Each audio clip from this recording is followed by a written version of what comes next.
Sabi nila, parang dagat ang ating isipan. Malawak, malalim, at puno ng pangarap. Sa bawat hampas ng alon, dama ko ang bigat ng aking nararamdaman. Ngunit naroon din ang haplos na nagtutuwid sa aking landas patungo sa kinabukasan. Ako si Andres, isang mangingisda. Sa bawat paglayag ng aking bangka, dala ko ang pangarap na maghahatid sa akin at sa aking pamilya tungo sa maaliwalas na bukas.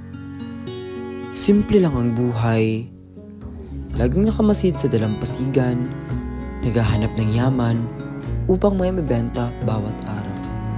Bawat umaga, dala ko ang mga parehong panalangin na sana manatiling buhay ang dagat na bumubuhay sa atin.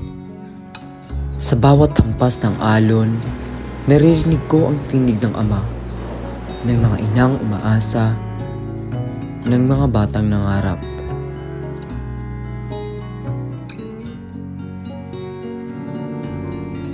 Payak lamang ang aming pamumuhay. Bawat alon na dumadapli sa dalampasigan ay paalala na ang buhay ay hindi laging payapa. May unos, may bagyo, may panganib. Ngunit sa likod ng lahat ng iyon, natututo akong tumindig, magtiwala at magsikap. Sapagkat sa bawat pagdapo ng liwanag mula sa silangan, nadarama ko na may hatid itong bagong pag-asa. Marami mong tatanong kung bakit palagi ako nakatingin sa malayo. Simple lamang ang aking kasagutan. Ang karagatan ay karugtong ng aking buhay. Hindi ito basta buhay lamang, ngunit ito ay buhay para sa mga taong may pangangailangan. Gaano man kayaman ang kalikasan, minsan sadyang maramot ang karagatan. At paano kung unti-unti itong mawawala? Panibagong umaga, panibagong bukas. Isang dagat, pero hati-hati tayo.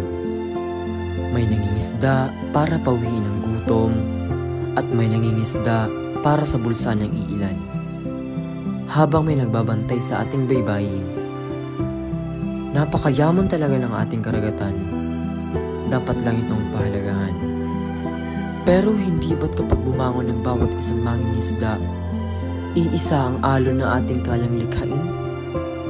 Alon na hindi kayang pigilan ng sino mang gahaman, sino mang banyaga, sino mang taksil. Ang dagat ay hindi lamang tubig. Isa itong pangako. Pangako na dapat nating pag-ingatan para sa susunod na henerasyon. Napakahalagang biyayang ibinigay sa atin. Di lang isda o lamang dagat ang ating nakukuha, kundi ang mga produktong nanggagaling sa iba't ibang pulo. Karugtong din ng dagat na siyang susi upang makalakbay ang mga tao sa kanilang patutunguhan. Tunay ang kagandahan ng ating karagatan. Panawagan ko sa iba na sana'y pagbutihan at alagaan ang ating katubigan sapagkat ito ang karugtong ng ating buhay.